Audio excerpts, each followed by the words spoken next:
Hello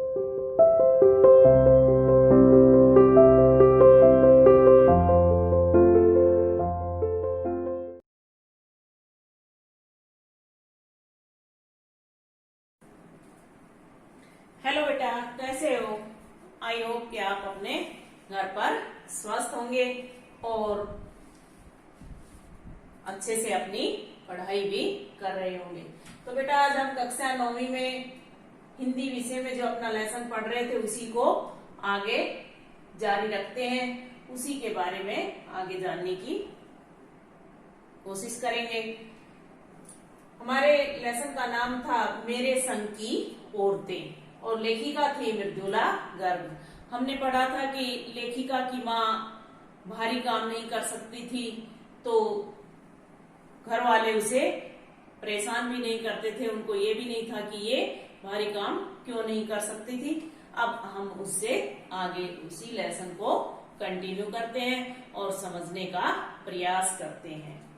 देखिए, page number 16 पर आइए अपनी बुक में। मैंने अपनी दादी को कई बार कहते सुना था, हम हाथी पे हल ना जुतवाया करते, हम पे बैल है। यानी जो व्यक्ति कठोर काम नहीं कर सकता तो हम उससे वो कठोर काम करवाने की कोशिश भी नहीं करते। बचपन में ही मुझे इस जुमले का भावार्थ समझ में आ गया था जब देखा था कि हम बच्चों के ममतालु परवरिश के मामले में माँ के सिवा घर के सभी प्राणी मुस्तैद होता है तैयार रहते थे। दादी और उनकी जिठानियां ही नहीं, खुद मर्द जात भी, पिताजी भी, यानी माँ को छोड़कर सब हमारी मतलब बच्चों की परवरिश करते थे। पर ठोस काम न करने का यह मतलब नहीं था कि माँ को आजादी का जुनून कम था। वह भरपूर था और अपने तरीके से वे उसे भरपूर निभाती रही थी। जाहिर है कि अब जुनून आजादी का हो तो उसे निभाना भी आजादी से चाहिए। यानी वो चाहती थी कि अपने देश के बारे में, अपना देश आजाद हो, तो वो आजादी चाहती थी और वो आजादी से ही जीवन व्यतीत करना चाहती थी। जैसे इससे पूछकर उसके तरीके से नहीं, खुद अपने तरीके से। हमने अपनी माँ को कभी भारतीय माँ जैसा नहीं पाया। जैसे हमारी भारतीय माँ होती है वैसा लेखिका की माँ नहीं थी। न उन्होंने कभी हमें लाड किया, न हमारे लिए खाना पकाया, न अच्छी पत्नी बहू होने की सीख दी। कुछ अपनी बीमारी के चलते भी वे घर बार नहीं संभाल पाती थी, पर उसमें ज्यादा हाथ उनकी अरुचि का था। यानी कुछ तो था कि वो बीमार रहती थी, लेकिन कुछ उनका इसमें इंटरेस्ट भी नहीं था। उनका ज्यादा वक्त किताबें पढ़ने में बीतता था, बाकी वक्त साहित्य चर्चा में या संगीत सुनने में, और वे ये सब बिस्तर पर लेटे लेटे किया करती थी। फिर भी जैसा मैंने पहले कहा था, हमारे परंपरागत दादा दादी या उनके ससुराल के अन्य सदस्य उन्हें नए नाम धरते थे। नाम धरना मतलब कहते थे। न उनसे आम औरत की तरह होने की अपेक्षा रखते थे। यानी जैसे सब लोग होते हैं वैसे उनसे अपेक्षा भी नहीं की जाती थी, उम्मीद भी नहीं की जाती थी। उनमें सबकी इतनी श्रद्धा क्यों थी, जबकि वह पत्नी, माँ और बहू के किसी प्रचारित कर्तव्य का पालन नहीं करती थी। यानी फिर भी लोग उसे चाहते थे। तो उसका क्या कारण था? सबसे पहला कारण था कि वे कभी झूठ नहीं बोलती थी। वे एक की गोपनीय बात को दूसरे के सामने जाहिर नहीं होने देती थी। यानी एक तो क्या था उनकी विशेषताएं कि वो कभी भी झूठ नहीं बोलती थी। दूसरा, वो किसी की बात दूसरे के सामने नहीं कहती थी, इधर की उधर कभी नहीं करती थी। पहले के कारण उन्हें घर वालों का आदर मिला हुआ था, दूसरे के कारण बाहर वालों की दोस्ती। दोस्त भी हमारी भी थी। माँ की भूमिका हमारे पिता बखूबी निभा देते थे। यानी वो हमारे साथ दोस्त की तरह ही रहती थी। मुझे याद है बचपन में भी हमारे घर में किसी की चिट्ठी आने पर कोई उससे यह नहीं पूछता था कि उसमें क्या लिखा है, भले वह एक बहन की दूसरी के नाम क्यों ना हो, और माँ ये जानने का बेहाल हो कि बीमारी से वह उभरी या नहीं। छोटे से घर में 6 बच्चों के साथ सास ससुर आदि के रहते हुए भी हर व्यक्ति को अपना निस्तव बनाए रखने की छूट थी। यानी उस घर में सभी को अपना जीवन व्यतीत करने के लिए छूट दी हुई थी। इन सबका अपना अलग व्यक्तित्व था। इसी रिश्ता बनाए रखने की छूट का फायदा उठाकर हम 3 बहनें और छोटा भाई लेखन के हवाले हो गए, यानी ये लेखक बन गए। लीक से किसके अपने पूर्वजों में माँ और नानी ही रही होती तो गनीमत रहती, पर एक अपनी एक परदादी भी थी। यानी माँ और नानी तो चल जाए, लेकिन एक और थी परदादी, वो उन सबसे अलग ही थी, जिन्हें कतार से बाहर चलने का शौक था। यानी वो उन्हीं पुरानी घिसी पिटी परंपराओं का पालन नहीं करती थी, वो अपने तरीके से चलती थी। उन्होंने व्रत ले रखा था कि अगर खुदा के फजल से कृपा से उनके पास कभी 2 से ज्यादा धोतियां हो जाएंगी तो वे तीसरी दान कर देंगी। यानी वो कपड़े इतने कभी नहीं रखती थी, एक धोया दूसरा पहन लिया। अगर कभी भगवान की दया से एक बढ़ भी गई तो वो उसको दान में दे देंगी। जैन समाज में अपरिग्रह होता है इकट्ठा न करना, कि सनक बिरादरी बाहर हरकत नहीं मानी जाती, इसलिए वहां तक तो ठीक था।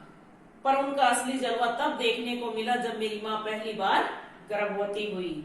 मेरी परदादी ने मंदिर में जाकर मन्नत मांगी कि उनकी पतोहू होते पुत्रवधू का पहला बच्चा लड़की हो। यानी लोग तो लड़के की कामना करते हैं, और लेखिका की जो परदादी थी उसने लड़की मांगी।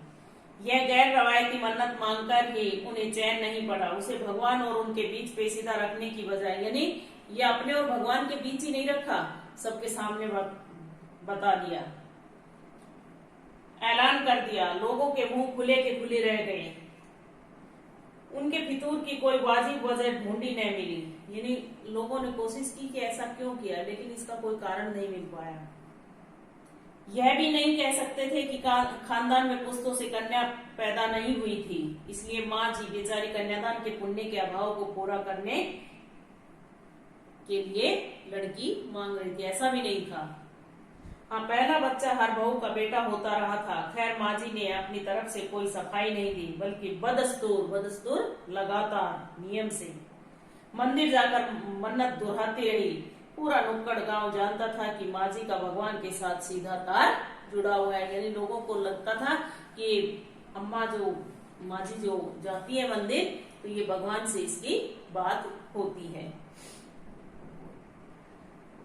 इधर वरतार खींचती, उधर टन से तथास्तु बजता। यानी यहाँ से वो मन्नत मांगती, वहां से आशीर्वाद मिल जाता। मेरी दादी तो पहली बार में ही तैयार हो गई थी कि गोद में खेलेगी तो पोती, पर माँ जी की आरज़ू किस कदर रंग लाएगी उन्हें भी गुमान न रहा होगा। यानी ये नहीं पता था कितनी, अगर उन्होंने ये मन्नत मांगी है तो ये मन्नत कितना फल देगी।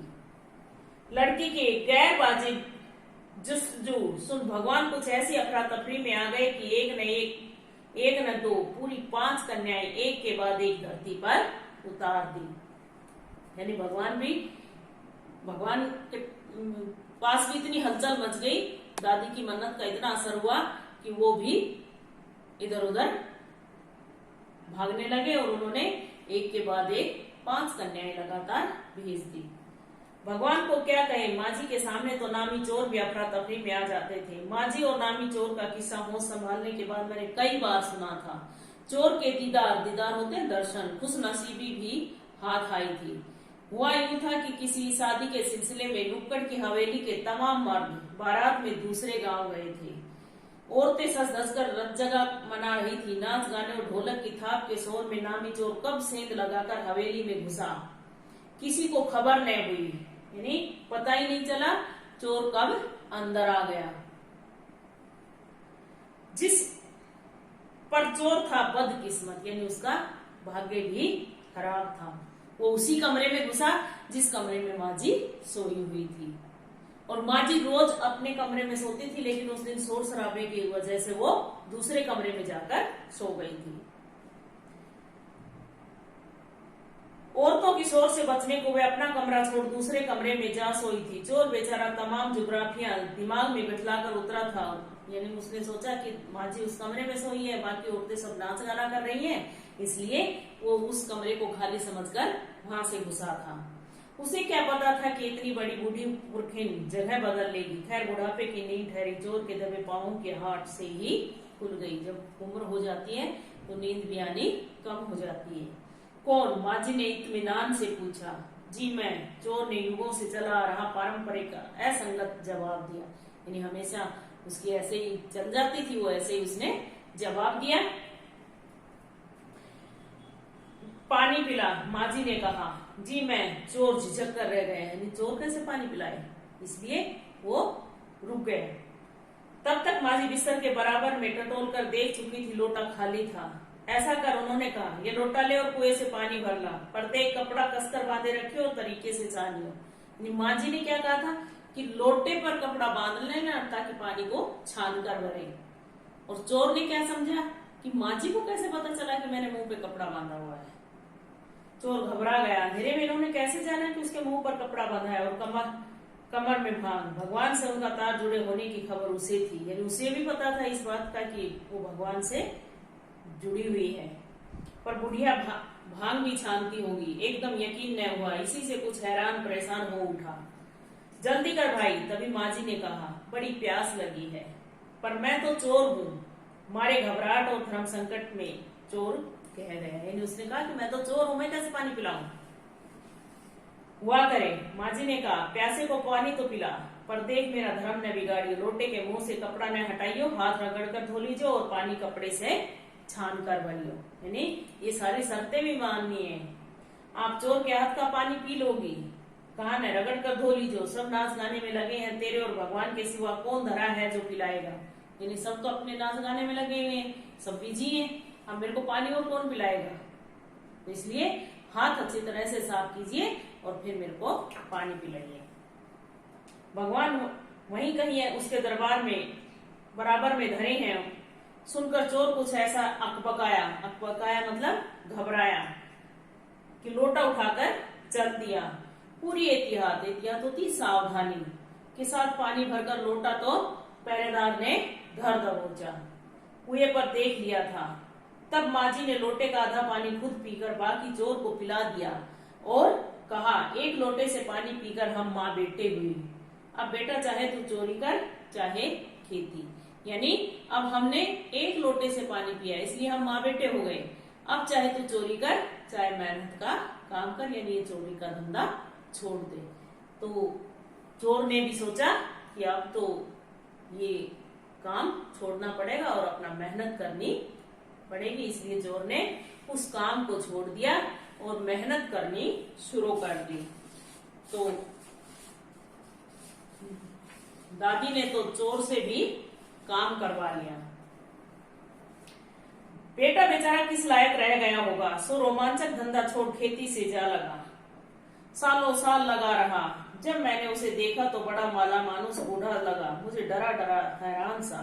अब खानदानी विरासत कहिए या जीवाणुओं का प्रकोप, उन दो सनकी बुढ़ियों के बीच में अच्छी फंसी। एक तरफ माँ जी के चलते अपने लड़की होने का पर कोई हीन भावना मन में नहीं उपजी। यानी उस घर में लड़कियों के साथ कोई हीन भावना, यानी कोई ऐसा व्यवहार नहीं किया जाता था कि वो लड़की है। दूसरी तरफ नानी के चलते देश की आजादी को लेकर नाहक रोमानी ही रही। तो आज के लिए बेटा इतना ही काफी है। बाकी के कल हम इस लेसन को कंप्लीट कर देंगे। इसके क्वेश्चन आंसर आपने लिखे हुए हैं और जो शॉर्ट क्वेश्चन थे यानी मल्टीपल एमसीक्यू थे वो मैंने आपको भेज दिए हैं, तो आप उनको पढ़ लीजिएगा। ठीक है बेटा, आज के लिए धन्यवाद। Okay bye.